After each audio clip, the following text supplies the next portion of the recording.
Comment est-ce que tu peux prendre cette liberté de choisir ce qui fait vérité pour toi? Chacun, il se fait sa petite fiction personnelle, il se raconte sa petite histoire, sans même se soucier de la vérité quant à sa manière de parler, de penser. Il est même plus cohérent avec ce qui est la réalité. Et la réalité, elle n'a plus aucune importance pour vous. Peu importe ce qui s'est passé, l'important, c'est ce qu'on va en dire, quoi. Et vous vous servez des technologies de communication pour faire ça. Et en fait, c'est les informations qui s'affrontent. C'est même pas des faits réels. À partir d'un même fait, il y a des informations contradictoires où on dit tout et son contraire, des incohérences à tout va. Et peu importe ce qui s'est passé, c'est le meilleur discours qui va triompher, quoi. Parce que la vérité, c'est quoi en fait? C'est factuel, c'est les choses qu'on peut observer, c'est la réalité du monde. Et la petite nuance entre réalité et vérité, c'est la réalité, c'est ce qui est. La vérité, c'est ce qu'on dit à propos de ce qui est.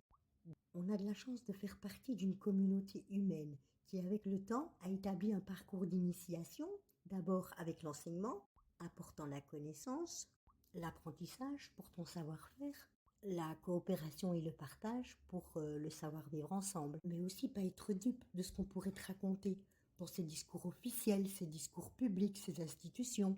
Et c'est pas un comportement inconscient et du n'importe quoi, c'est qu'on est tellement à la recherche de véracité qu'on ne voudrait pas que quelqu'un vienne nous dire quelque chose qu'il est presque obligé de dire, alors que nous, on veut la vérité. Alors, démocratie ou pas démocratie, tu vas chercher à savoir la réalité des choses.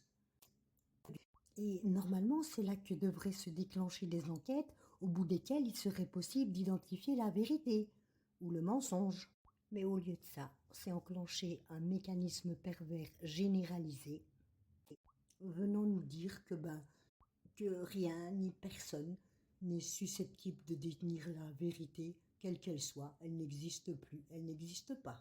Donc le contraire de la vérité, ça peut être l'erreur, le mensonge ou la demi-vérité. La demi-vérité, c'est la forme la plus perverse du mensonge, parce qu'elle consiste à faire passer le faux grâce au vrai. Mais comme on veut absolument que ce soit notre vision du bien et du vrai qui soit reconnue, eh bien automatiquement il y a le vrai et l'erreur, ce qui a de bien et ce qui ne l'est pas. On finit par se retrouver complètement enfermé intellectuellement à ne pas comprendre.